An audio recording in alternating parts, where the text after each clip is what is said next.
Rahman ve Rahim olan Allah'ın adıyla. Hidayet ve istikamete çağırdığı için katledilen o sadık şehidin kendisinden sonra ise, kavminin üzerine gökten bir ordu indirmeye tenezzül etmedik. Zaten indirecek de değildik. Buna gerek görmedik.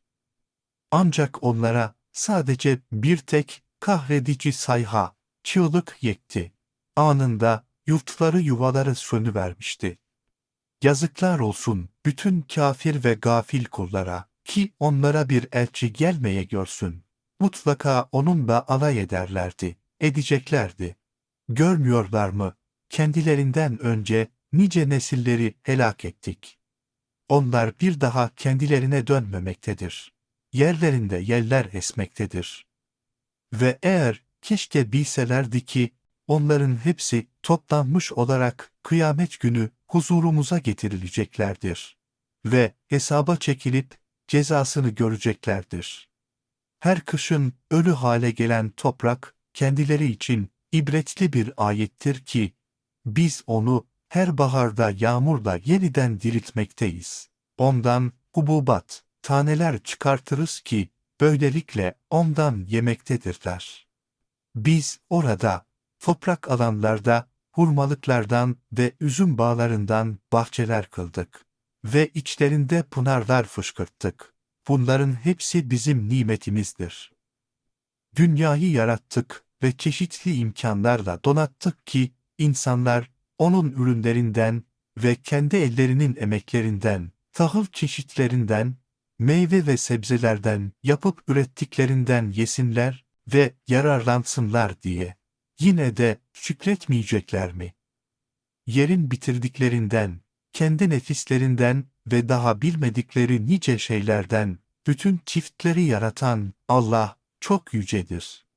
İstirahatları için yaratılan gece de, kendileri için ders ve ibret alınacak bir ayettir. Gündüzü ondan sıyırıp çekeriz. Hemen artık karanlıkta kalıvermişlerdir ve istirahate çekilmişlerdir. Güneş de, kendisi için tespit edilmiş olan bir karar yerine doğru akıp gitmektedir. Bu, üstün ve güçlü olan ve her şeyi hakkıyla bilenin takdiridir. Ay'a gelince, biz onun içinde bir takım uğrak yerleri takdir ettik. Sonunda o, eski bir hurma dalı gibi döndü, dönmektedir.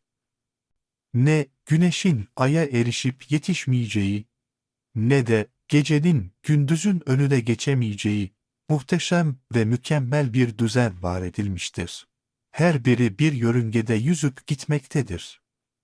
Onların zürriyetlerini, insan nesillerini dolu gemilerde taşımamız da kendileri için bir ayettir. Ve onlar için bilmekte oldukları bunun benzeri nice şeyleri, ileride otomobilleri, trenleri, tayyareleri yaratmamız da bir hikmet ve kudret eserimizdir. Eğer dilersek onları derin sularda batırır boğarız da, bu durumda ne onların imdat çığlıklarına yetişen olabilirdi, ne de kurtulabilirlerdi. Ancak bizden bir rahmet olması ve onları belirli bir zamana kadar yararlandırmamız başka. Böylece imtihan gereği onlara mühlet verilmektedir. Onlara, önünüzde ve arkanızda olandan, yapmayı tasarladığınız kötülüklerden ve daha önce işlediklerinizden sakının.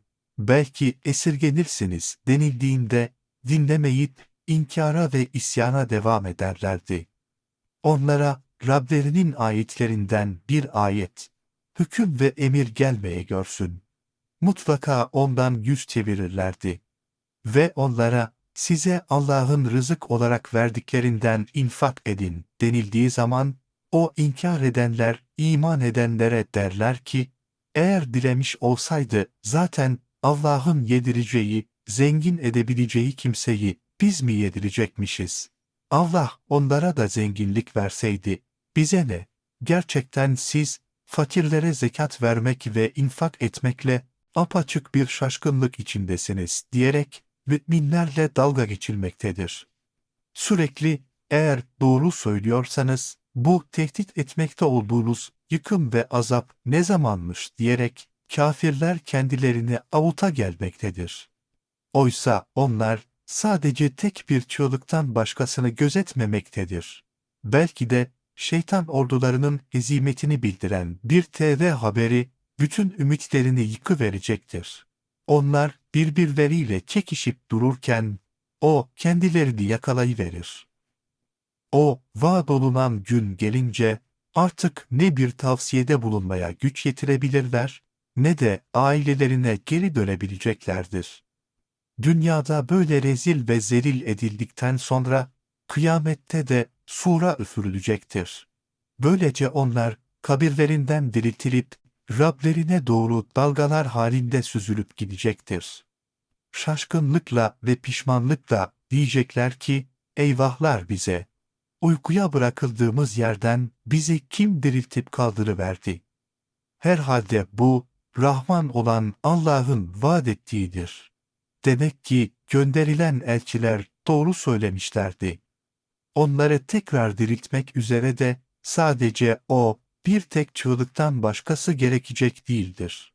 Artık onların hepsi toplanmış olarak huzurumuza getirilmişlerdir.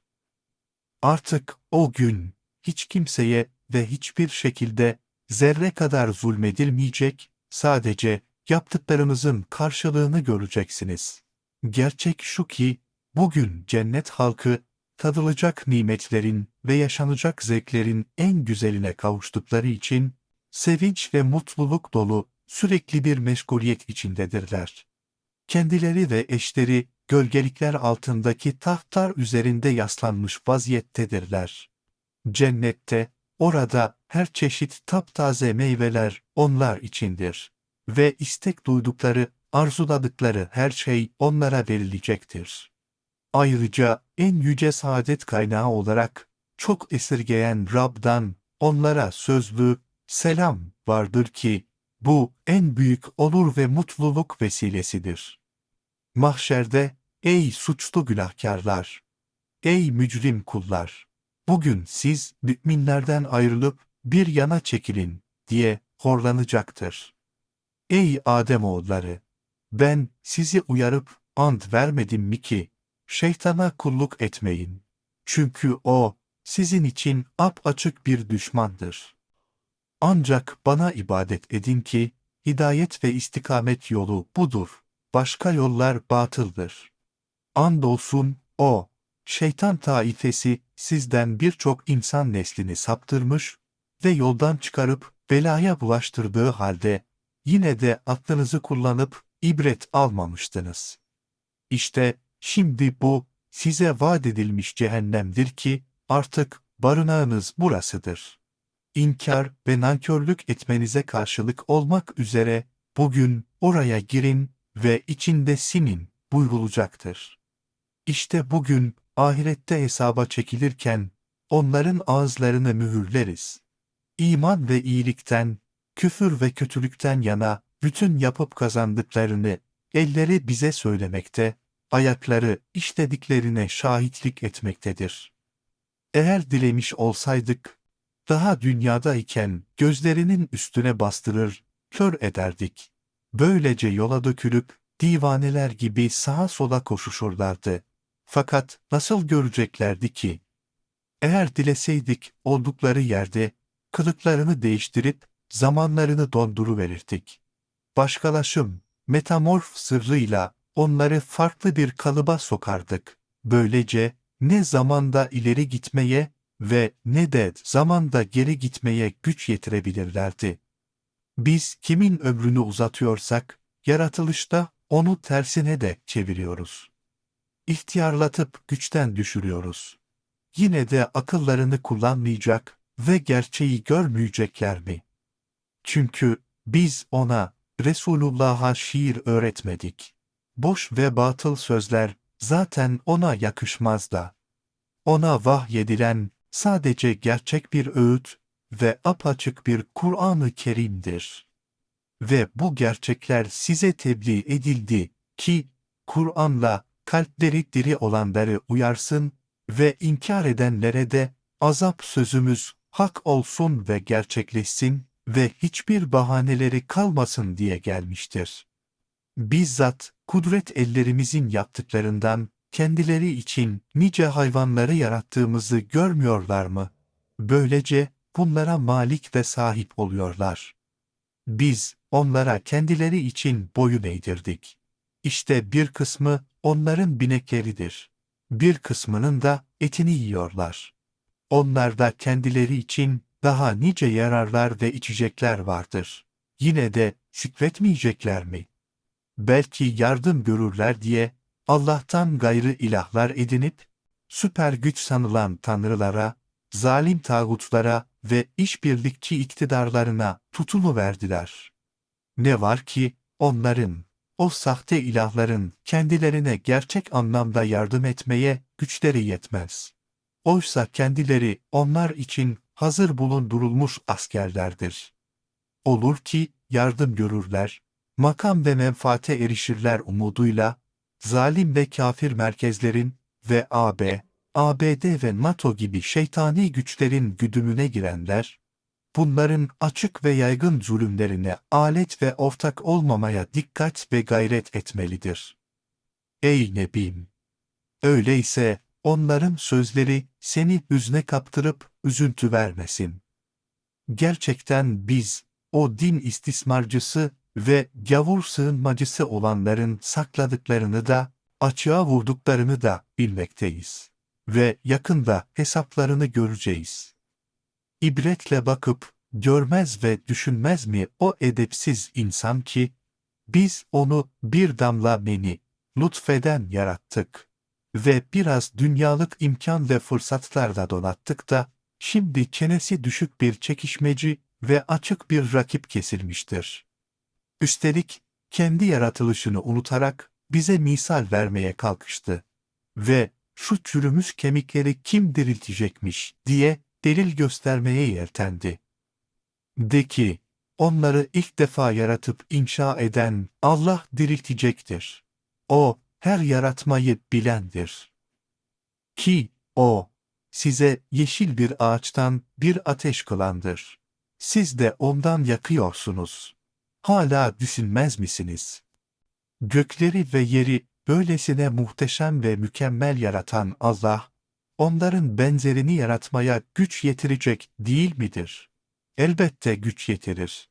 Çünkü O, her şeyi kolayca, kusursuzca ve bolca yaratan ve her şeyin gerçeğini bilendir. Onun emri, bir şeyi yaratmak dileyince, ona sadece ol demektir. O da hemen oluverir.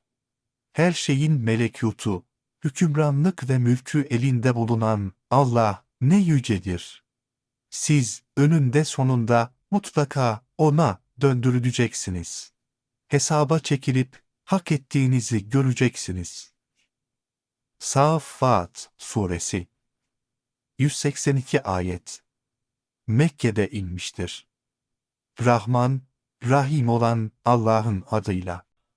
Saflar ve samimi dayanışmalar halinde dizilip, görev taksimiyle disiplin altına girerek, hizaya ve hizmete geçenlere, Allah'a itaat ve yolunda cihat edenlere, o gerçekleri haykırıp, halkı hakka ve hayra sürükleyenlere, olumlu ve onurlu şekilde sevk ve idare edenlere, sürekli zikir, Kur'an okuyarak, Allah'ı çağırıp yalvararak, ibadet ve hizmet edenlere, yemin olsun ki, tartışmasız, sizin ilahınız gerçekten tektir. O, göklerin, yerin ve ikisi arasında bulunanların Rabbidir. Doğuların, bütün yönlerin ve kıtaların da Rabbidir. Kainatın tek sahibidir. Şüphesiz biz, dünya göğünü, çekici bir güzellik takılarını andıran, dünyadan parlak zinet gibi görünüp duran yıldızlarla süsleyip donattık. Ve itaatten çıkmış her azgın şeytandan ve cin topluluğundan koruduk. Yıldız kayması sandığınız olayla gök taşlarını fırlatıp hırsız şeytanları kovaladık. Ki onlar, şeytanlar, artık mele-i alaya, en yüce makamdakilerin toplantısına kulak verip dinleyemezler. Her yandan kovulup atılmaktadır. Böylece manevi iklimlerden ve kader projelerinden kovulup uzaklaştırılırlar. Onlara kesintisiz bir azap vardır. Ancak sözü hırsızlama, çalıp kapan olursa, artık onu da delip geçen yakıcı bir alev izleyip uzaklaştırmaktadır. Ey Nebi! Şimdi onlara soru ver. Yaratılış bakımından onlar mı daha şiddetli ve meşakkatlidir, yoksa bizim yarattıklarımız mı? Bu, sonsuz ve kusursuz kainat ve tabiat düzeni ve içindekiler mi daha harika ve hikmetlidir? Doğrusu biz onları, insanları, cıvık, yapışkan bir çamurdan yaratıp donatmışızdır.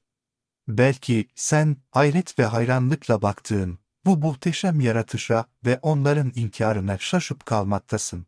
Onlar ise seninle alay edip durmaktadır. Cahil ve gafil kimselerin huyudur. Kendilerine zikir nasihat verildiğinde öğüt almıyorlar. Bir ayet, mucize gördüklerinde de alay konusu edinip eğleniyorlar. Bu açıkça bir büyüden başkası değildir, diyorlar. Biz öldüğümüz, toprak ve kemik olduğumuzda mı, gerçekten biz mi tekrar diriltilecekmişiz, diye soruyorlar. Veya asırlar önceki atalarımız da mı mezarından kalkıp hesaba çekilecekmiş, diye dalga geçiyorlar. De ki, evet. Üstelik boyun bükmüş ve zelil düşmüş kimseler olarak elbette diriltileceksiniz. Sizi mahşere kaldıracak olan işte o, yalnızca bir tek çığlıktan ve güçlü bir çağrıdan ibarettir ki, artık onların diriltilmiş olarak şaşkınlıkla bakıp durduklarını göreceksiniz. Onlar diyecekler ki, eyvahlar bize, bu nebilerin bize haber verdiği din günüdür. Evet, bu, sizin yalanladığınız, mümini kafirden, haklıyı haksızdan ayırma günüdür. Görevli meleklere emredilecek. O, zulmedenleri, kendilerini destekleyen eşlerini ve taptıkları şeylerin hepsini bir araya getirip toplayın. Allah'tan başka yalvarıp kendilerini kurtarıcı sandıklarını da artık onları cehennemin yoluna yöneltip götürmeye başlayın. Ey görevliler! Ve onları durdurup tutuklayın. Çünkü onlar ve herkes sorguya alınacaktır. Ardından kâfirler ve zalimler güruhuna, ne oluyorsunuz? Niye sessiz ve çaresiz bekleşiyorsunuz da birbirinizle dünyada olduğu gibi yardımlaşmıyorsunuz? Diye alaylı şekilde hatırlatılır. Hayır. Bugün onlar mecburen teslim olmuşlardır. Kimi kimine yönelmiş olarak birbirlerine sorup suçlamaktadır. Gerçekten sizler dünyadayken bize sağdan, sağduyudan ve haktan yana görünerek gelip yanaşıyordunuz. Bizi aldatıp batıl yollara sevk ediyordunuz diye çıkışmaktadır. Diğerleri de hayır derler. Zaten sizler aslında mümin kimseler değildiniz. Bizim sizin üzerinizde zorlayıcı hiçbir gücümüz yoktu. Hayır, siz bilerek bizim peşimize düşen azgın bir kavimdiniz. Boşuna çekişmeyelim. Biz inkar ve isyan ettik. Böylece Rabbimizin sözü, yıkım ve azap vaadi üzerimize hak oluverdi. Şüphesiz hak ettiğimiz bu azabı tadacak kimseleriz. Evet, sizi aldatıp azdırdık. Çünkü biz de aldatılıp azgınlaşmış olanlarız. Artık o gün onlar, küfür ve zulümde öncülük yapanlar ve onların peşine takılanlar, azapta ortaktırlar. Yaptıklarını onlara tattırırız. Doğrusu biz, suçlu günahkarlara işte böyle yaparız. Çünkü onlara Allah'tan başka ilah yoktur denildiği zaman kibirlenip büyüklük taslarlardı. Ve biz cinlenmiş bir şair için ilahlarımızı, servet ve şehvet putlarımızı terk edecek kadar aptal mıyız diye hava atarlardı. Hayır. O peygamber size hakkı getirmiş ve gönderilen diğer elçileri de doğrulamıştı. Şüphesiz siz, müstehak olduğunuz acı azabı tadıcılarsınız. Elbette yaptıklarınızdan başkasıyla cezalandırılmayacaksınız. Ancak Allah'ın ihlaslı kulları cehennemden kurtulacak ve cennete ulaşacaklardır. İşte bunlar var ya, onlar için belirli ve çok değerli bir rızık, cennet azığı ve göz aydınlığı vardır. çeşitli meyveler sunulacaktır. Onlar, ikram görenlerden olacaktır.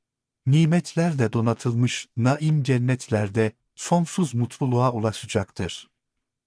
Birbirlerine karşı tahtlar üzerinde oturup sevinçli sohbetler yapılacaktır. Maim şarabından ve öz kaynaktan doldurulmuş kadehlerle çevrelerinde dolaşılır. Bembeyaz, içenlere lezzet veren bir içki sunulacaktır. Onlarda, cennet şaraplarında ne bir rahatsızlık ve sıkıntı bulunmaktadır, ne de içenler kendilerinden geçip akılları çelinmiş olacaktır. Ve cennetlerinde, yanlarında bakışlarını yalnızca eşlerine çevirmiş iri gözlü kadınlar vardır. Sanki onlar saklı bir yumurta gibi çarpıcı ve pürüzsüz bir güzelliğe sahip bulunacaktır. Bu haldeyken kimi kimine yönelmiş olarak birbirlerine soracaklardır. İçlerinden söz alan biri konuşup der ki, benim dünyadayken bir yakınım, tanıdığım vardı. Sen de gerçekten dirilişi ve ahirette hesaba çekilişi doğrulayanlardan, böyle saçmalıklara inananlardan mısın, diye bana sataşırdı. Bizler öldüğümüz, toprak ve kemikler olduğumuzda mı, gerçekten biz mi yeniden diriltilip sonra da sorguya çekilecekmişiz, diye sorup, imanımızdan dolayı bizi kınar ve hırpalardı. Bu konuşan yanındakilere, sizler, onun şimdi ne durumda olduğunu biliyor musunuz, diye soracaktır. Derken, birden muttali olup bakıverdi. Onu, ahireti inkar eden tanıdığını, çılgınca yanan ateşin tam ortasında gördü ve bağırdı. Dedi ki, andolsun Allah'a, neredeyse beni de şu bulunduğun yere düşürecektin. Sana kalsa bizi kandırıp, haktan caydıracaktın. Eğer Rabbimin nimeti, hidayet ve inayeti olmasaydı, muhakkak ben de inkar edip, şimdi azap yerine getirilip, hazır bulundurulanlardan olacaktım. Nasılmış? Biz ölecek, sonra dirilip hesaba çekilecek olanlar değil miymişiz? Şimdi söyle bakalım. Yalnızca birinci ölümümüzden başka hayat yokmuş, öyle mi? Ve biz, küfür ve kötülüklerimize karşılık, azaba uğratılacak olanlar değil miymişiz? Hani akıllıydın? Dünyada itaat ve din yolunda cihat edip, sonsuz ahiret ve cenneti kazanmak. İşte bu, şüphe yok ki, en büyük kurtuluş ve en yüce mutluluğa ulaşmaktır. Artık çalışanlar, emek harcayıp yatırım yapanlar, asıl bunun gibi ebedi bir saadet için çalışsınlar. Ki, bu en kutlu ve kalıcı kazançtır. Nasıl, bizim cennet mekanlarımız gibi böyle bir konaklama mı daha hayırlı, yoksa cehennemde yediğiniz zakkum ağacı mı? Doğrusu biz onu, zakkumu, zalimler için bir fitne, ahiret azabı kıldık. Şüphesiz o, çılgınca yanan ateşin dibinde bitip çıkacaktır. Onun tomurcukları, şeytanların başları gibi, dışı aldatıcı, içi kahredip kıvrandırıcıdır. İşte cehennemdekiler artık gerçekten ve mecburen ondan yiyecekler. Böylelikle karınlarını ondan dolduracaklar ve acıdan bağırıp kıvranıp duracaklardır. Sonra kendileri için onun üzerinde kaynar su karıştırılmış, iğrendirici ve zehirli bir içkileri de vardır. Sonra onların feryat edip dönecekleri yer, elbette yine çılgınca yanan ateşin ortasıdır. Çünkü onlar, atalarını sapık kimseler olarak bulmuşlardı da, kendileri de onların batıl ve bozuk izleri üzerinde koşturup duruyorlardı. Andolsun, onlardan önce de evvelkilerin, geçmiş kavimlerin çoğu da sapmıştı. Andolsun, biz onlara da uyarıcılar göndermiş ve Hakk'a çağırmıştık. Şimdi bir bak, uyarılanlar ve söz tutmayanlar nasıl bir sona uğramışlardır. Ancak muhlis olan, salih ve halis kullar başkadır. Onlar asla haksızlığa uğratılmayacaktır. Andolsun, Nuh bize dua edip seslenmişti de, ne güzel icabet etmiştik. Hatırlayın. Onu ve ailesini o büyük üzüntüden kurtarmıştık. Ve onun soyunu, dünyada onları da baki kıldık. Kıyamete kadar yaşattık. Sonra gelenler arasında ona hayırlı ve şerefli bir hatıra bıraktık. Alemler içinde selam olsun Nuh'a. İşte biz muhsinleri, Allah'ı görür gibi ibadet edenleri ve cihat görevini titizlikle yerine getirenleri böyle mükafatlandırırız. Şüphesiz o, bizim gerçek ve örnek, mümin olan kullarımızdandı. Sonra diğerlerini suda boğduk ve ülkelerini batırdık. Doğrusu İbrahim de onun soyunun bir kolundandır. Hazreti Nuh'un şiasındandı. Yani hak yolunun taraftarıydı. Hani o, Rabbine arınmış, serin bir kalp ile gelmiş, onun rahmet ve inayetine sığınmıştı. Hani babasına ve kavmine demişti ki, sizler neye tapıyorsunuz? Bir takım uydurma yalanlar için mi Allah'tan başka ilahlar istiyorsunuz? Alemlerin Rabbi hakkındaki zannınız ve kanaatiniz nedir? Nasıl sapıtıyorsunuz? Hz. İbrahim bir küfür bayramına katılmamak için yıldızlara bir göz atmıştı. Ardından, ben doğrusu hastayım, çevreme sataşmak ve saldırmak arzusu duymaktayım gibi sözler etmeye başlamıştı. Ben ruhen rahatsızım deyip garip davranışlar sergilemesi, kafir ve gafil kavmini oradan uzaklaştırmak için bir hile ve tuzaktı. Bunun üzerine çevresindekiler arkalarını dönerek ondan kaçıp uzaklaşmışlardı. Derken onların puthanesine girip sahte ilahlarına sokularak yemek yemiyor musunuz diye takılmıştı. Hayret, nasıl ilahsınız? Size ne oluyor ki konuşmuyorsunuz diye çıkışmıştı. Derken onların üstüne yürüyüp sağ eliyle bir darbe indirip kırmaya başlamıştı. Çok geçmeden halkı birbirine girmiş durumda kendisine yönelip gelmiş ve gördükleri manzara karşısında şaşkınlığa uğramışlardı. Hz. İbrahim dedi ki, yotmakta olduğunuz, kendi eliniz ve fikrinizle uydurup, meşhur yaptığınız şeylere mi tapınmaktasınız? Ne akılsız ve aşağılık bir davranıştır. Oysa sizi de, yapmakta olduğunuz bütün amellerinizi ve hareketlerinizi de Allah yaratmıştır, yaratmaktadır. Bunun üzerine kafirler ve zalimler dediler ki, İbrahimi düşüncenin kökünü kurutmak üzere, onun için özel bir bina, fırlatıcı mancınık yapın ve kendisini hemen ateş ve azabın içine atın. Böylelikle ona bir tuzak hazırlamak istediler. Oysa biz, onları alçaltılmışlar kılmış, planlarını boşa çıkarmıştık. Ateşten kurtulan Hazreti İbrahim dedi ki, ben Rabbime gidiyorum. O, beni hidayete ve hedefime ulaştıracaktır. İbrahim, Rabbim, bana salihlerden olan bir çocuk armağan et, diye yalvardı. Çocuk, onun yanında koşma ve hafiften iş tutma çağına eriştiğinde, Hazreti İbrahim oğluna, yavrucuğum dedi, ben rüyamda seni boğazlayıp kurban ettiğimi görüyorum. Şimdi bak, düşün, görüşün nedir, söyle. Dedi ki, oğlu İsmail, babacığım, emrolunduğun şeyi yap. İnşallah beni sabredenlerden bulacaksın. Vaktaki baba oğul ikisi de Allah'ın hükmüne teslim olup, Hazreti İbrahim İsmail'i kurban etmek üzere yüzü koyun yatırıverdi. Biz ona, ey İbrahim diye seslendik. Gerçekten sen rüyana sadakat gösterdin. Allah'a vaadini yerine getirdin. Şüphesiz biz, ihsanda bulunanları böyle ödüllendiririz, dedik. Doğrusu bu, apaçık bir ibtila idi. Ve Hazreti İbrahim imtihanı geçmişti. Ve ona büyük bir kurbanı fidye, oğlu İsmail'i kesmekten kurtuluş bedeli olarak gönderdik. Sonra gelenler arasında ona hayırlı ve şerefli bir ün bırakıverdik. İbrahim'e selam olsun ki, o, sadık ve sağlam duranlardandı. Biz, ihsanda bulunanları böyle mükafatlandırırız. Şüphesiz o, bizim mümin, iman ehli ve emin olan kullarımızdandır. Biz ona salihlerden bir peygamber olarak İshak'ı da müjdeleyip gönlünü yatıştırdık. Ona ve İshak'a bereketler verdik, mübarek kıldık.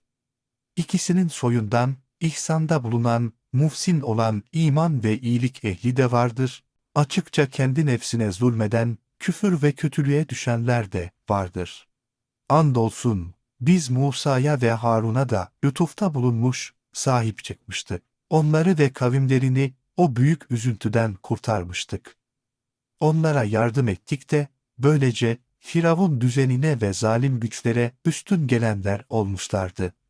Ve ikisine açık anlaşılır kitabı verdik. Ona sımsıkı sarılıp başarıya kavuşmuşlardı. Onları dosdoğru yola yöneltip ilettik, hidayete ulaştırdık. Sonra gelenler arasında da ikisine hayırlı ve şerefli bir ün bıraktık. Musa'ya ve Harun'a selam olsun ki onlar süper güce, Firavun ve çevresine kafa tutmuşlardı. Gerçekten biz ihsanda bulunanları böyle mükafatlandırırız. Şüphesiz ikisi bizim mümin olan kullarımızdandı. Doğrusu İlyas da gönderilmiş peygamberler arasındaydı. Hani kendi kavmine demişti ki, siz korkup sakınmaz mısınız? Siz Ba'le, taştan bir heykele tapıp da yaratıcıların en güzeli olan Allah'ı bırakıyor musunuz? Ne sapkın insanlarsınız! Allah ki sizin de Rabbiniz, önceki atalarınızın da Rabbidir. Hiç düşünüp anlamaz mısınız? Fakat buna rağmen onu yalanladılar. Bundan dolayı gerçekten onlar, azap için getirilip hazır bulundurulacak olanlardır. Ancak muhlis olan, sadece Allah'ın rızasını arayan kullar başkadır. Sonra gelenler arasında, kıyamete kadar ona şerefli bir hayat ve şöhret bıraktık. İlyas'a selam olsun. Şüphesiz biz ihsanda bulunanları böyle ödüllendirip onurlandırırız.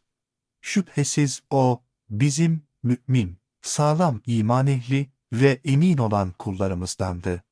Gerçekten Lut da gönderilmiş elçilerden olmaktaydı. Hani biz onu ve ailesini topluca kurtarmıştık. Geride bırakılanlar arasında kalan ve karısı olan bir yaşlı kadın dışında, sonra geride kalanları yerle bir ettik, helake uğrattık. Siz Şam'a giderken onların kalıntıları üstünden muhakkak geçip gidiyorsunuz. Gerek sabah vakti uğramaktasınız ve gerekse geceleyin yolunuz üzerindeki kalıntılarını görüp durmaktasınız. Yine de akıllanmayacak mısınız? Şüphesiz Yunus da gönderilmiş elçilerdendi, peygamber yapılanlardandı. Hani o, izinsiz görev bölgesinden ayrılıp, dolu bir gemiye kaçmıştı. Böylece, gemi ağırlığından batmasın diye denize atılacak olanı belirlemek üzere çekilen Kur'a'ya katılmıştı da, kaybedenlerden olup çıkmıştı. Derken, onu balık yutmuştu. Zaten o, kınanmıştı diye böyle bir sıkıntıya uğramıştı. Eğer Allah'ı çokça tesbih edenlerden olmasaydı, onun, balığın karnında insanların dirilip kaldırılacakları güne kadar öylece kala kalmıştı. Sonunda o bitkin bir durumdayken çıplak bir yere, sahile attık. Ve üzerine sık, geniş yaprakla kabağa benzer türden bir ağaç bitirip onu sakladık. Ardından onu 100.000 veya sayısı daha da artan bir topluluğa peygamber olarak yolladık. Sonunda ona iman ettiler. Biz de onları bir süreye kadar yararlandırdık. Şimdi sen onlara, müşrik takımına sor. Kızlar senin Rabbinin de, erkek çocuklar onların mıdır? Yoksa biz melekleri dişiler olarak yaratırken, onlar hazır bulunup şahitlik mi yapmışlardı? Dikkat edin, gerçekten onlar düzdükleri yalanlardan dolayı diyorlar ki, haşa, Allah doğurdu. Onlar hiç şüphesiz muhakkak yalancı takımıdır. Allah kızları erkek çocuklara tercih mi etmiş? Bu ne çirkin bir isnat ve iftiradır. Size ne oluyor? Nasıl hüküm veriyorsunuz? Hiç mi öğüt alıp düşünmüyorsunuz? Yoksa sizin açık olan bir deliliniz mi var da izliyorsunuz? Eğer doğru söylüyorsanız, öyleyse getirin kitabınızı, belge ve kaynaklarınızı ortaya koyun. Onlar, kendisiyle, Allah ile cinler, görünmeyen enerji varlıklar arasında bir soy bağı kurdular. Oysa andolsun cinler de onların gerçekten azap için getirilip hazır bulundurulacaklarını bilip durmaktadır. Onların nitelendirdiklerinden Allah yücedir, sübhandır. Ancak muhlis olan kullar başka, onlar azaba ve haksızlığa uğratılmayacaktır. Ey müşrikler ve münkirler!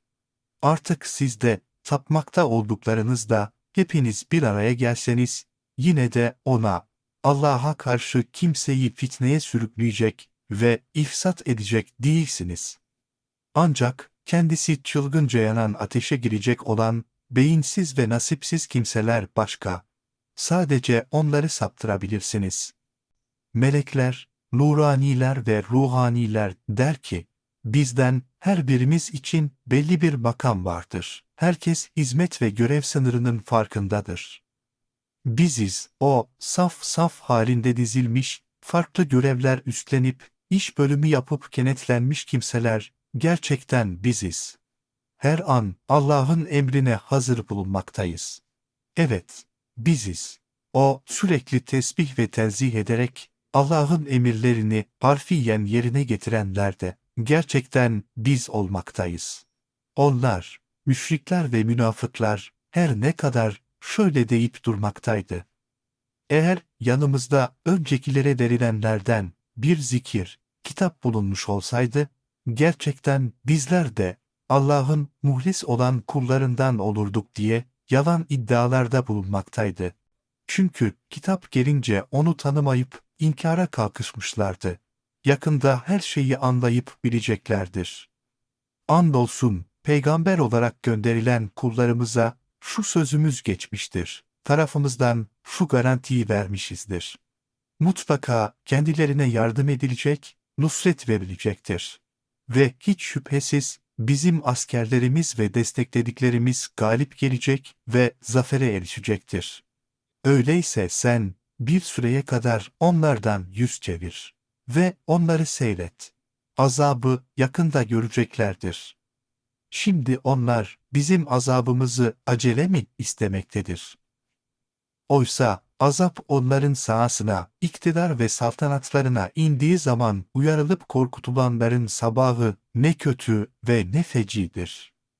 Artık sen bir süreye kadar onlardan yüz çevir ve seyret. Azabı yakında göreceklerdir.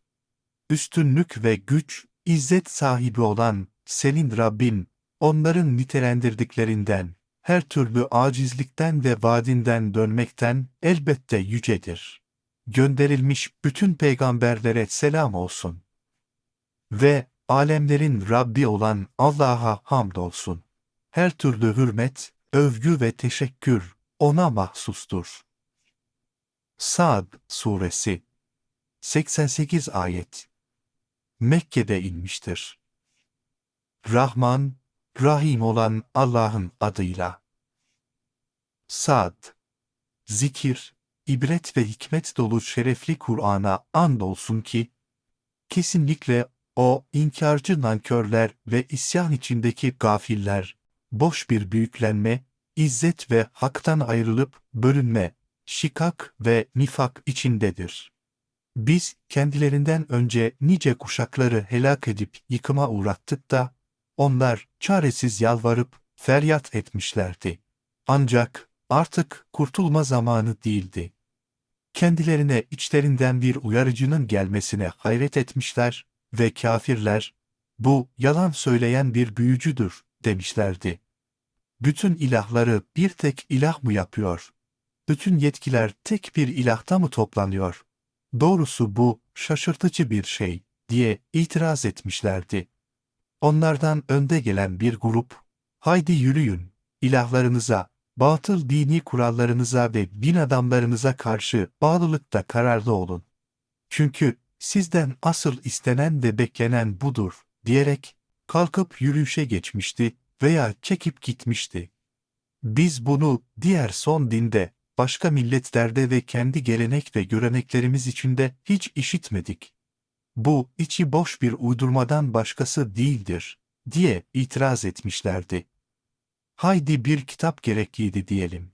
Ama bu, zikir, Kur'an, içimizden kala kala ona mı, Hazreti Muhammed'e mi indirildi, demişlerdi. Belli ki onlar benim zikrimden bir kuşku içindedir. Hayır, onlar henüz benim azabımı tatmadıklarından böyle hareket etmektedir. Yoksa zannediyorlar ki aziz ve lütufkar olan Rabbinin rahmet hazineleri onların, inkarcıların ve münafıkların yanında mıdır? Ki böyle söylenmektedir. Yoksa göklerin, yerin ve bu ikisi arasında bulunanların mülkü onlara mı aittir? Öyleyse sebepler içinde bir imkan ve güç bularak göğe yükselsinler de görelim. Not: Sebepler ve teknolojik gelişmelerle aya, yıldızlara ve uzaya çıkılabileceğine işaret edilmektedir. Oysa onlar çeşitli hizip, parti, ekip ve kavimlerden toplanıp meydana getirilmiş, şunun sırasında mutlaka ezimete, mağlubiyete mahkum edilmiş, kalabalık ve kof bir ordudan, NATO ve Birleşmiş Milletler gibi şeytani organizasyonlardan ibarettir. Onlardan önce Nuh kavmi, Ad ve Kazıklar, saltanat ve piramitler sahibi Firavun da yalanlamıştı. Semud, Lut kavmi ve Eyke halkı da elçilerin davetine aldırmamıştı. İşte bunlar da Rablerine ve Resullerine karşı birleşip güç toplayan batıl partiler ve fırkalardı. Hepsi de elçileri yalanlamış ve haktan ayrılmıştı. Böylece azapla cezalandırmam onlara haktı. Bunlara gazabım müstahaktı. İşte bunlar da bugünkü zalimler ve işbirlikçileri de vakti geldiğinde bir anlık gecikmesi bile olmayan kahredici bir tek çığlıktan başkasını gözetliyor sayılmazdı. Baksana, Rabbimiz bu elçilerin haber verdiği hesap gününden önce azaptan payımızı çabuklaştır diyerek alaya almışlardı. Veya dünyayı ahirete tercih ederek Rabbimiz hesap gününden önce nimetlerden payımızı bize burada acilen, peşinen verip çabuklaştır diyen bunlardı. Ey Nebim! Sen onların hakaretli sözlerine sabret ve itaat ve sebatta güçlü olan kulumuz Davud'u hatırla. Çünkü o her durumda Allah'a yönelen bir zattı. Doğrusu biz dağlara ve madenlere Davud için boyun eğdirdik. Ki bunlar akşam ve sabah kendisiyle birlikte tesbih edip Allah'ı anmaktaydı. Ve toplanıp gelen kuşları da zikir yoldaşı yapmıştık. Hepsi onunla Allah'ı tesbih etmede uyum içinde yönelip dönmekte olanlardı. Hazreti Davud'un, onun mülkünü ve hükmetme gücünü artırmış ve sağlam kılmıştık. Ayrıca ona hikmet, varlıkların ve olayların iç yüzünü öğretivermiş, faslı hitap, ihtilafları ve sorunları adil ve kesin çözümlere kavuşturma, hüküm ve içtihat yapma ve çok açık ve etkili konuşma yeteneği bağışlamıştık. Ey Resulüm! Sana o davacıların, hasımların haberi ve hikayesi gelip ulaşmadı mı? Hani Davud'un bulunduğu mekana, mihraba girmek için yüksek duvarlardan tırmanmışlardı. Davud'un yanına girdiklerinde, o, onlardan ürkmüş ve sakınmıştı.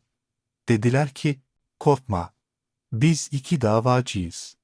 Birimiz diğerimize haksızlık yaptığı iddiasındayız. Şimdi sen aramızda hak ile hükmet. Vicdani kararında taraf tutup zulme sapma ve bizi doğru yolun ortasına yöneltip barışa ulaştır. O iki kişiden birisi, bu benim kardeşimdir. 99 koyunu vardır. Benimse bir tek koyunum var. Buna rağmen, onu da benim payıma, koyunlarıma kat, dedi ve konuşmada bana üstün çıktı. Kafamı karıştırdı. Davud, dedi ki, andolsun senin koyununu kendi koyunlarına katmak istemekle sana zulmetmiş ve haksızlık yapmıştır.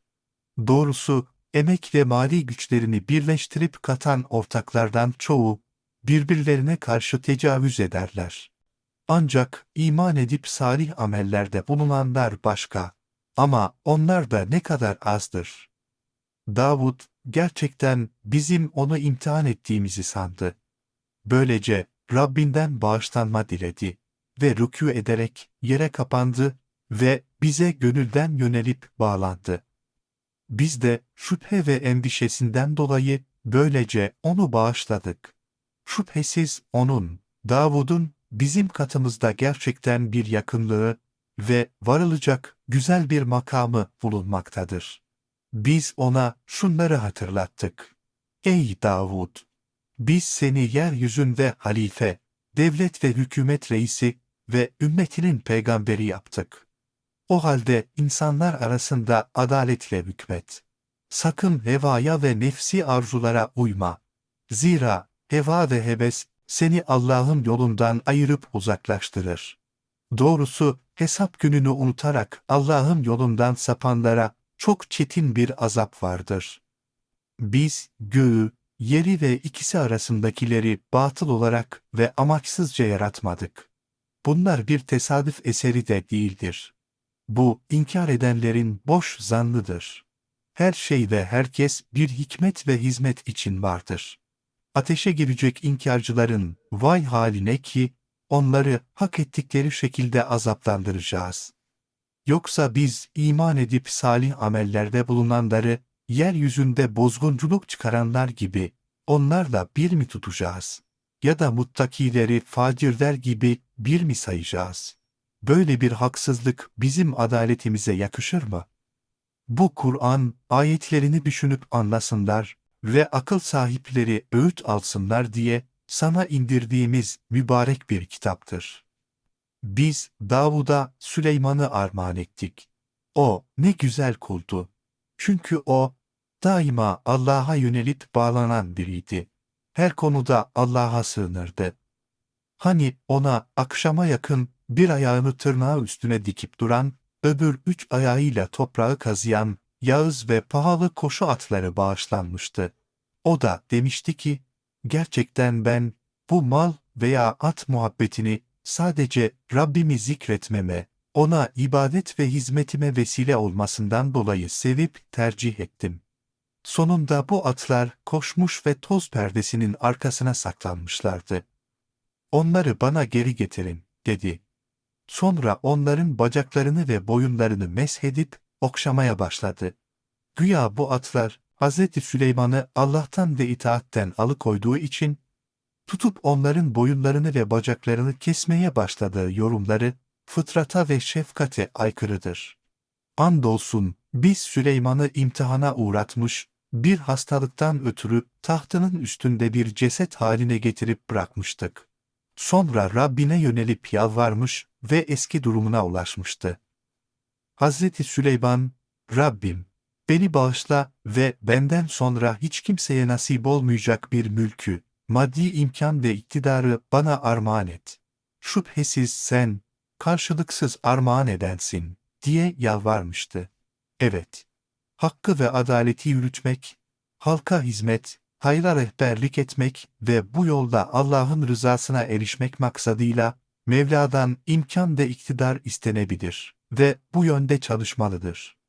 Böylece biz, onun emriyle istediği yere havada kolayca akıp giden rüzgarı, hava araçlarını taşımak, Hazreti Süleyman'ı da yakın adamlarını kısa zamanda hedefine ulaştırmak üzere onun buyruğu altına verdik. Hava gücünü ve akımını ona tabi kıldık. Şeytanlardan, cin halkından her çeşit yapı, sanat ve bina ustasını ve dalgıç olanı, denizlerden balık, inci ve mercan çıkaranları da Süleyman'ın emrine bırakmıştık. Ve kötülük yapmamaları için sağlam kementlerle birbirine bağlanmış olan diğerlerini de ona tabi kılmıştık. İşte bu bizim vergimizdir ve bağışımızdır. Ey Süleyman! Artık dilediğine ver, dilediğine verme. Sana hesap sorulmayacaktır. İster dağıt, ister saklayıp elinde tut diye serbest bırakmıştık. Şüphesiz onun bizim katımızda gerçekten bir yakınlığı ve varılacak güzel bir yeri, makamı vardır. Kulumuz Eyyub'u da hatırla.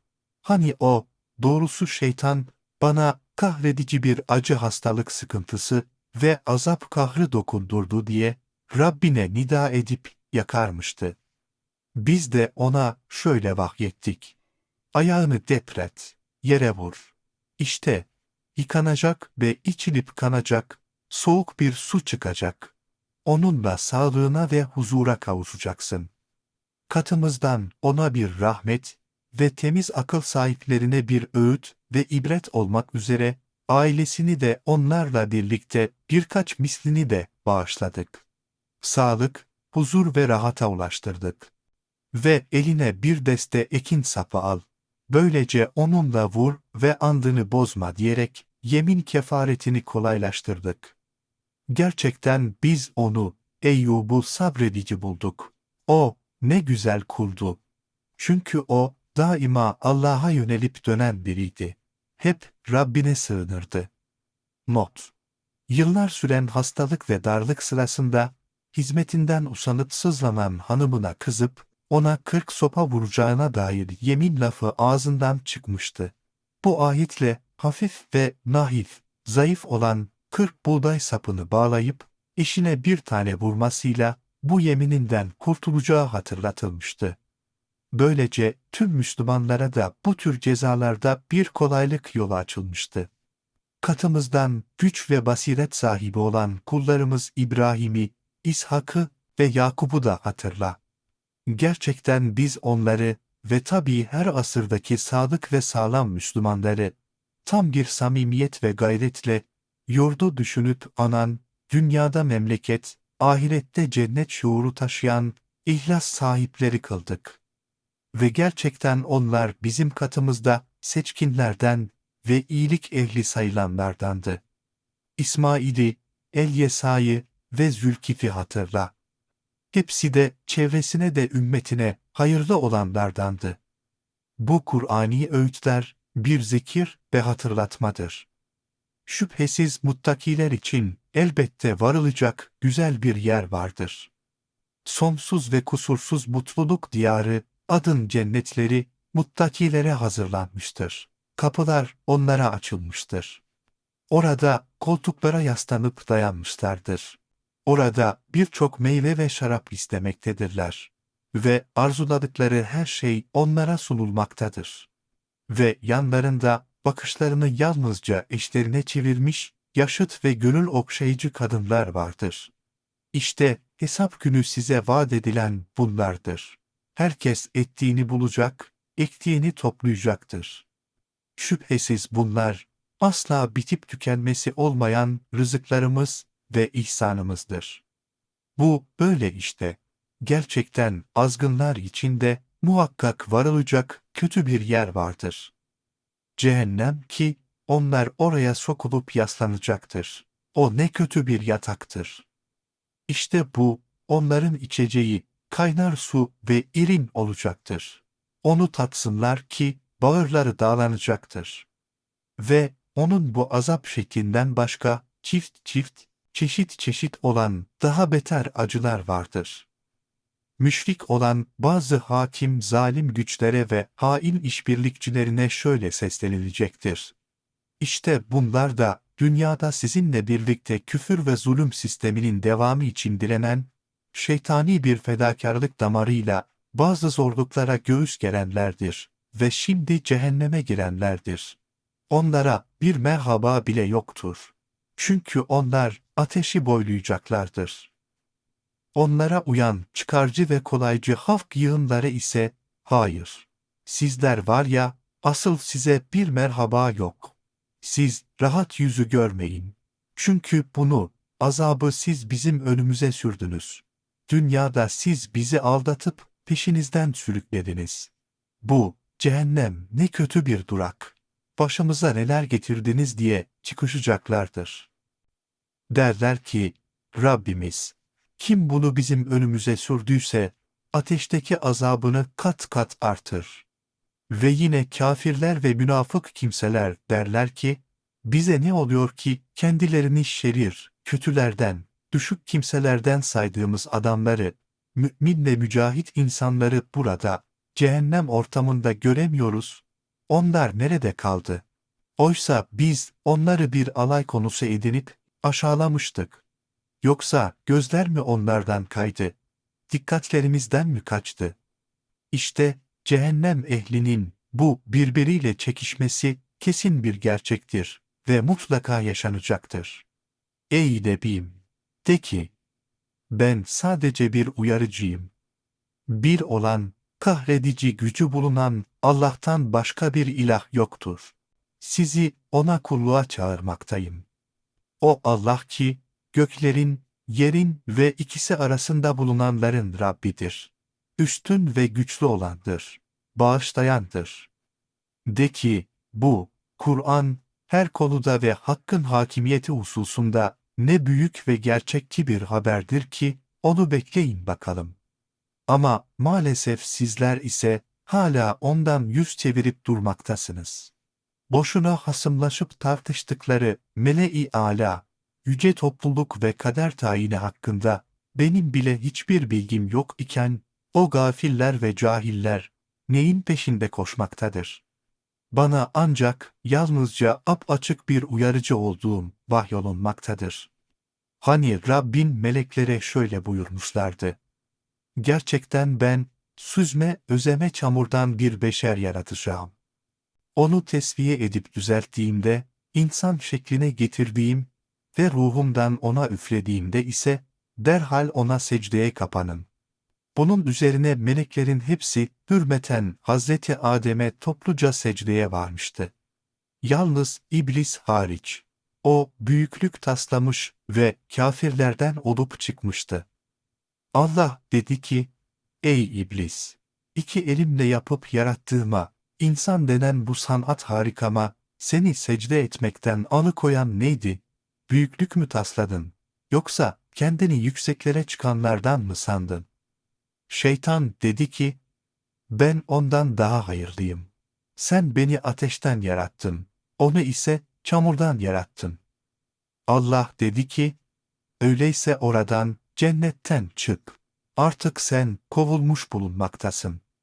Ve şüphesiz din, kıyametteki hesap gününe kadar, benim lanetim senin üzerine olacaktır.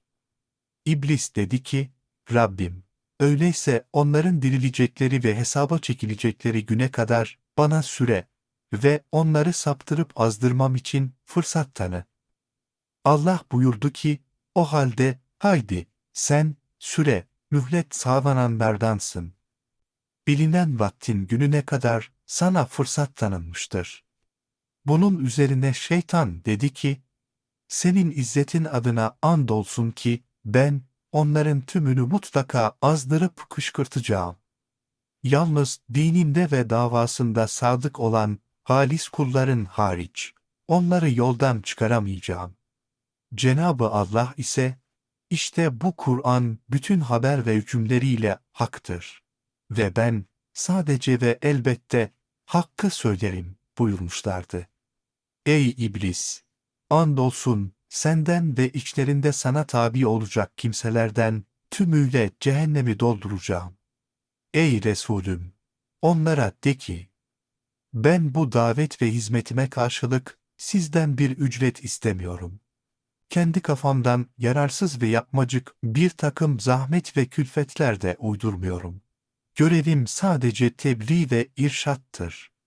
O, Kur'an, bütün insanlık ve alemler için ancak kıyamete kadar geçerli ve gerekli olan ilahi bir zikir, öğüt ve hatırlatmadır. Onun haberinin ve hükümlerinin gerçek ve geçerli olduğunu bir zaman sonra kesinlikle bilip anlayacaksınız. Ama iş işten geçmiş olacaktır. Zümer Suresi 75 ayet Mekke'de inmiştir. Rahman, Rahim olan Allah'ın adıyla. Bu kitabın indirilmesi, üstün ve güçlü olan, hüküm ve hikmet sahibi olan Allah katındandır. Ey Resulüm! Sana bu kitabı hak ile indirdik. Öyleyse sen de dini yalnızca ona halis kılarak, her konuda mutlaka Kur'an'a uyarak ve yalnızca Rabbinin rızasını umarak Allah'a ibadet et. Zira yalnız ona kulluk yapılır. İyi bilin ki halis ve hakiki din yalnız Allah'ındır. Kur'an'ın hükmüne ve Resulullah'ın sünnetine aykırı düşünce ve davranışlar batıldır. Bu ölçülere uymayanları ve açıkça zulüm ve zillet düzenini savunanları Allah'tan başka evliyalar edinerek, biz bunlara sadece bizi Allah'a yaklaştırsınlar diye tabi oluyoruz ve tapıyoruz diyenlere gelince, şüphesiz ki Allah, onlar arasında ihtilaf ettikleri konularda hükmünü verecektir. Ve Allah Celle Celaluhu, yalancı ve nankörleri asla hidayete erdirmeyecektir. Not: Allah ismi, cahiliye Araplarınca da biliniyor ve kullanılıyordu. Ancak onların konuştuğu Allah kelimesi, Kur'an'daki Allah Celle Celaluhu kelimesinden çok farklı bir anlam taşıyordu. Cahiliye Araplarına göre Allah, yeri göğü yaratan ve diğer şefaatçi tanrılardan, put ve tağutlardan daha büyük olan, ancak etki ve yetki alanı sınırlı bulunan bir varlığı ifade ediyordu. Kur'an'daki Allah Celle Celaluhu kelimesi ise, böyle tanrılar hiyerarşisindeki baş tanrı değil, haşa. Varlığı gerçek olan, her şey elinde ve emrinde bulunan, kudreti her şeyi kuşatan, kullarının imani, ahlaki, siyasi ve iktisadi hayatlarına ait kanun ve kurallar koyan, tek ve mutlak bir Rab'dir. Kur'an'da geçen kitap, melek, nebi, resul, ahiret, takva, salat, zekat ve benzeri bütün kelime ve kavramlar, Allah ismiyle mutlaka irtibatlı ve çok çeşitli daireler içerisinde bütün bunlar birbiriyle bağlantılıdır. Eğer Allah çocuk edinmek isteseydi, yarattıklarından dilediğini elbette seçerdi. O, böyle şeylerden yücedir. O, bir olan, kahredici olan Allah'tır. Allah, gökleri ve yeri hak olarak bin türlü hikmet ve hayırla yaratmıştır. Geceyi gündüzün üstüne sarıp örtüyor. Gündüzü de gecenin üstüne sarıp örtüyor. Güneşe ve aya ilahi ve mucizevi bir düzen ve disiplin içinde boyun eğdirmiştir.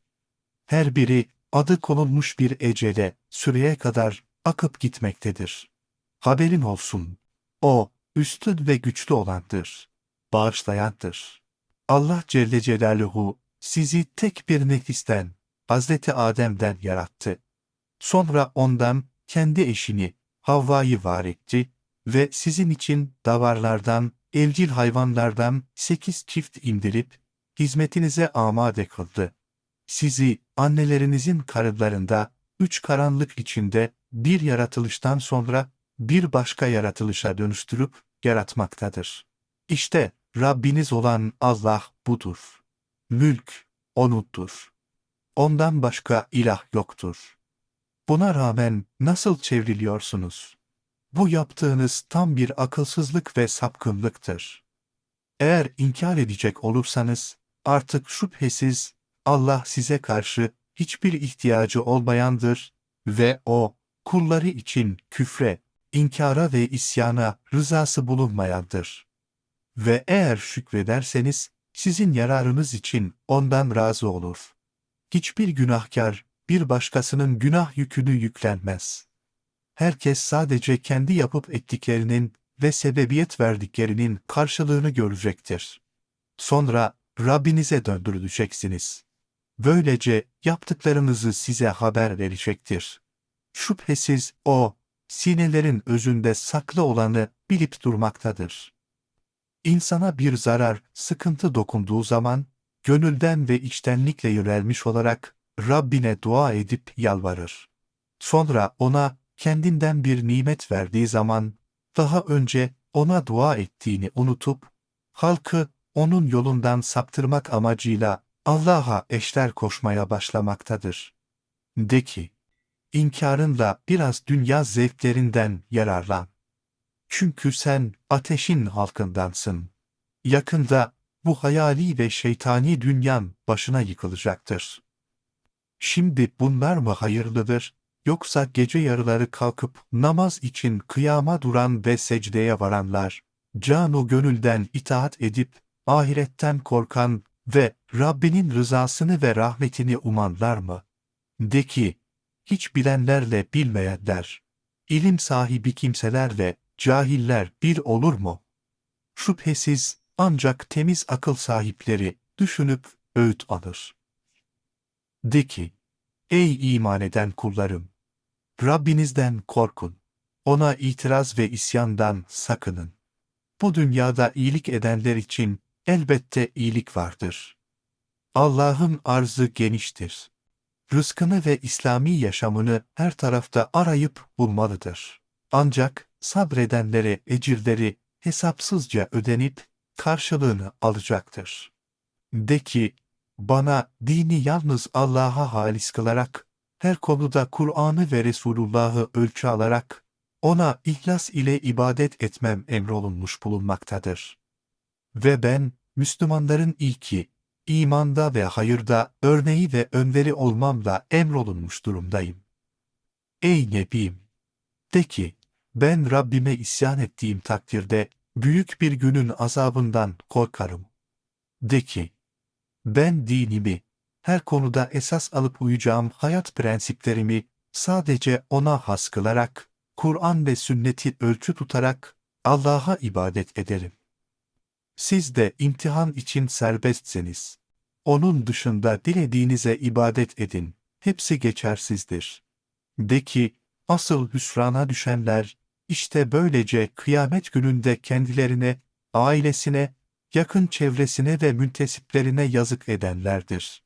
Haberiniz olsun, bu ahiret kaybı apaçık bir hüsranın ta kendisidir. Onların üstlerinde ateşten tabakalar, altlarında da böyle azap edici tabakalar vardır. İşte Allah, kendi kullarını bununla korkutup uyarmaktadır. Ey kullarım! Öyleyse benden korkup azabımdan sakınıverin. Tağuta, zalim yönetimlere ve şeytani düzenlere ibadet ve hizmet etmekten kaçınan ve içtenlikle Allah'a yönelip bağlananlar ise onlar için bir müjde vardır. Bu nedenle tağuti otoritelere tabi olanlara değil, benim sadık ve samimi kullarıma müjde ver ki onlar nasipli ve şerefli kimselerdir. Ki onlar, her konuda yazılan ve konuşulan sözü dikkatle dinleyip duyar, ama bunlardan Kur'an'a ve vicdana en yakın bulduğuna, en güzeline uyarlar. İşte onlar, Allah'ın kendilerini hidayete erdirdiği kimselerdir ve onlar temiz akıl sahipleridir. Azap sözü kendisi üzerinde hak olmuş kimse, iman ve istikamet ehli müminlerle bir mi tutulacaktı? Ey Nebim! Ateşe müstahak olanı artık sen mi kurtaracaksın? Ancak Rablerinden korkup sakınanlar için onlara yüksek ve muhteşem köşkler vardır. Onların üstünde de yüksek saraylar yapılmıştır. Onların altından sürekli çağlayarak ırmaklar akmaktadır. Bu Allah'ın vaadidir ki Allah'ın vaadinden dönmesi muhaldir. Görmüyor musun? Gerçekten Allah gökyüzünden su indiriyor da onu yerin içindeki kaynaklara yürütüp geçiriyor. Sonra onunla çeşitli renklerde ekinler çıkarıyor. Sonra bir de görüyorsun ki bunlar kurumaya başlıyor. Böylece sararıp gidiyor. Ardından da sadece kurumuş kırıntılar kılıyor. İşte sizin dünya hayatınız da buna benziyor. Şüphesiz bunda temiz akıl sahipleri için gerçekten öğüt alınacak bir ders, zikir vardır. Allah kimin göğsünü İslam'a açmışsa artık o Rabbinden bir nur üzerine değil midir? Elbette öyledir. Fakat Allah'ın zikrinden, Kur'an'ı talim ve tatbik etmekten yana kalpleri katılaşmış olanların vay haline. İşte onlar apaçık bir sapkınlık içindedirler. Allah müteşabih, benzeşmeli ve birbirini izah edici, ikişerli, zıt kutupları ve kavramları belirtip öğretici bir kitap olarak sözün en güzelini, Kur'an-ı Kerim'i indirdi. Rablerine karşı içleri titreyerek korkanların, ondan derileri ürperir. Sonra onların derileri ve kalpleri Allah'ın zikrine karşı yumuşar, yatışır. Teslimiyet ve samimiyet yerleşir. İşte bu Allah'ın yol göstermesidir. Onunla dilediğini hidayete erdirir. Allah, Kur'an'dan yüz çevirdiğinden kimi saptırırsa Artık onun içinde bir yol gösterici bulmak mümkün değildir. Mümin ve mücahit kimseler, kıyamet günü o kötü azaptan kendi yüzünü korumaya çalışan, pişmanlık ve perişanlık içindekilerle bir midir? Ve o gün zalimlere kazandığınızı tadın denilir. Onlardan öncekiler de yalanlamıştı. Böylece azap onlara hiç şuurunda ve farkında olmadıkları bir yerden gelip yetişmişti. Artık Allah onlara dünya hayatında da horluğu ve aşağılanmayı tattırıverecektir. Eğer bilmiş olsalardı, ahiretin azabı ise gerçekten daha büyük ve çetindir. Andolsun biz bu Kur'an'da belki öğüt alıp düşünürler diye insanlar için her bir örnekten verdik. Gerçekleri ve başlarına gelecekleri en uygun misallerle izah etmişizdir. Bu kitap asla çarpıklığı, ayetler arasındaki ihtilafı olmayan Arapça bir Kur'an'dır. Umulur ki okuyup anlayıp uygularlar, küfür ve kötülükten sakınırlar diye Allah katından indirilmiştir. Allah, kendisine ortak koşanlar için şöyle bir örnek verdi. Kendisi hakkında uyumsuz ve geçimsiz bulunan, sahipleri de çok ortaklı olan hizmetçi bir adam ile sadece bir kişiye teslim olmuş, akıllı ve hayırlı bir adam düşünelim. Şimdi bu ikisinin durumu bir olur mu? Bir tek kişinin emrinde ve hizmetinde olan elbette daha huzurlu, daha hayırlı ve başarılı değil midir? Hamd Allah'ındır. Ama doğrusu onların çoğu gerçeği bilmemektedir. Ey Nebim! Gerçek şu ki, sen de öleceksin, onlar da öleceklerdir. Sonra şüphesiz sizler, mümin, kafir, sadık, münafık, hepiniz kıyamet günü, Rabbinizin huzurunda hasımlaşıp hesaplaşacak, davalaşacaksınız. Bu, ilahi adaletin gereğidir.